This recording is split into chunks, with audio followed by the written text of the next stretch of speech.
अस्सलामुअलैकुम, this is Aamna Ahmed, baking expert at PRC। आज हम बनाना सीखेंगे नान खताई। नान खताई बनाने के लिए जो अज्जा हमें दरकार होंगे आप उन्हें नोट कर लीजिए। सबसे पहले हमें चाहिए होगा मैदा जो कि है 200 ग्राम्स। फिर हमें चाहिए होगा baking powder 2 teaspoons, baking soda half tea spoon. हमें बेसन चाहिए होगा भुना हुआ 3 टेबलस्पून्स। इसे ड्राई फ्राइंग पैन में हल्का सा भून लें, इसका कलर चेंज ना होने दें। फिर हमें चाहिए होगा घी 170 ग्राम्स। आप देसी घी भी ले सकते हैं और नॉर्मल घी भी ले सकते हैं। हमें चाहिए होगी 1 अंडे की जर्दी। आपको 1 से 2 अंडे की जर्दियाँ हो सकता है चाहिए हों। बादाम हमें चाहिए होंगे भुने हुए और कटे हुए 150 ग्राम्स। आप ड्राई फ्राइंग पैन में बादामों को भून लें। कैस्टर शुगर हमें चाहिए होगी 150 ग्राम्स और सब्ज़ इलायची का पाउडर चाहिए होगा 1 टीस्पून। आप सब्ज़ इलायची को छिलकों समेत बारीक पीस लें। हम अब घी को, या अब हम देसी घी भी ले सकते हैं, इसमें हमने इस घी को पिघलाना है। इतना पिघलाना है कि इसके अंदर जो दाना है वो कम्प्लीटली मेल्ट हो जाए, लेकिन हमने इसे बॉइलिंग पॉइंट के ऊपर नहीं लेकर आना। दाना पिघलाने से जो हमारी नान खताई है वो काफ़ी क्रिस्पी बनती है। ये देखिए दाना मुकम्मल पिघल गया है और ये बहुत ज़्यादा गर्म भी नहीं हुआ। अब मैं इसको प्याले के अंदर डाल दूंगी और इसे फ्रीज़र में रख के फ्रीज़ कर लूँगी। ये बिल्कुल बटर की तरह बन जाएगा।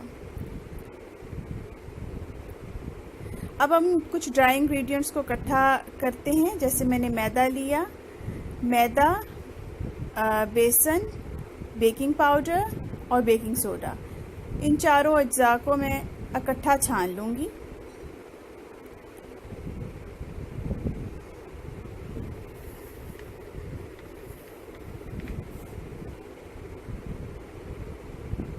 ये हमारा छना हुआ आमेज़ा है।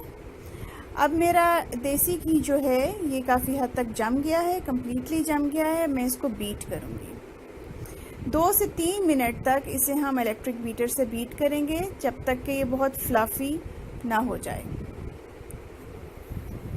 ये बिल्कुल वैसा हो जाएगा जैसा आप बटर को बीट करते हैं। ये देखिए इसका कलर भी बहुत बदल चुका है। अब मैं इसमें इलायची पाउडर डाल के थोड़ा मिक्स करूँगी इसे।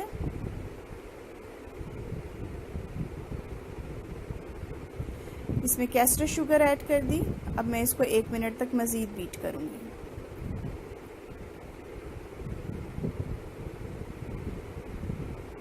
अब मैं इसमें आहिस्ता आहिस्ता मैदा शामिल करूँगी और स्पैचुला की मदद से इसको शामिल करूँगी, मिक्स करूँगी।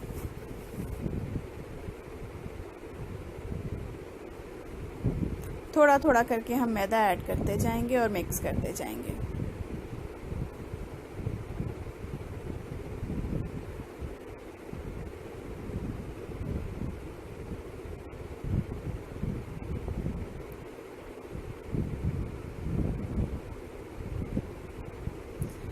अब मैं थोड़ा सा मैदा डस्ट करूँगी और उसके ऊपर ये अपना जो डो है इसको रखूँगी, नान खताई की डो, और इसको हल्का सा गूंद लूँगी।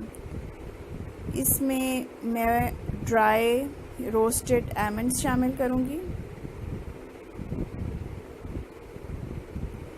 चूँकि आजकल मौसम थोड़ा गर्म है तो आप चाहें तो इसमें 1 से 2 टीस्पून्स या टेबल स्पून्स आप मैदा के शामिल कर सकती हैं मौसम की मुनासबत से, क्योंकि इसमें ज़्यादा गर्मी में घी पिघलना शुरू हो जाता है। ये देखिए चिपकना ये बंद हो चुका है।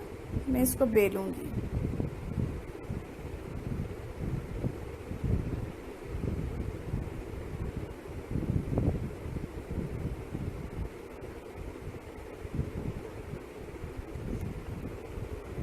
हमने तकरीबन 3/4 इंच मोटाई का इस डो को बेलना है।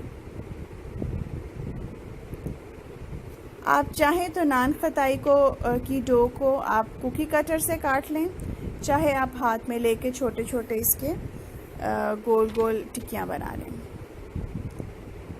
गर्मियों के मौसम में बेहतर रहेगा कि आप हाथ में लेकर इसकी छोटी छोटी टिक्कियाँ एक साइज़ की बना लें।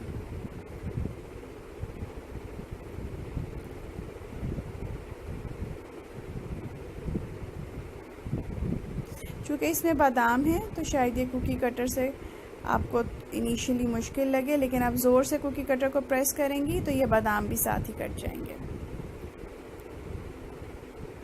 ये देखिए इसकी मोटाई देखिए, ये तकरीबन 3/4 इंच की मोटाई है। अब हम सारी नान खताइयों को एक इंच के फासले पे रखेंगे ताकि जब ये बेक होने के बाद फूलें तो ये आपस में मिले नहीं। ये एक टिक्की मैं आपको हाथ से बनाकर दिखा रही हूँ।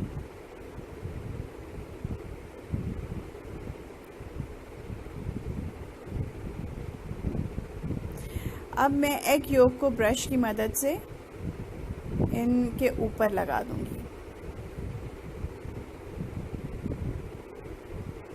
ये नान खताई ओवन में हम इनको बेक करेंगे 180 डिग्री सेल्सियस पे तकरीबन 15 to 18 मिनट्स तक। आपके ओवन में हो सकता है ये कम या ज़्यादा टाइम ले, ओवन टू ओवन वेरी करता है। ये नान खताई मेरी 17 मिनट्स के बाद रेडी हैं। इसकी पहचान ये है कि हम इसका नीचे से कलर देखेंगे, ये देखिए ये लाइट गोल्डन ब्राउन हो चुका हुआ है, इसका मतलब है ये तैयार हैं। आप लास्ट 5 मिनट्स में ऊपर का बर्नर भी ऑन कर लीजिए। ये नान खताई रेडी हैं। मैं इनको इसी ट्रे के अंदर कम्प्लीटली कूल होने दूंगी।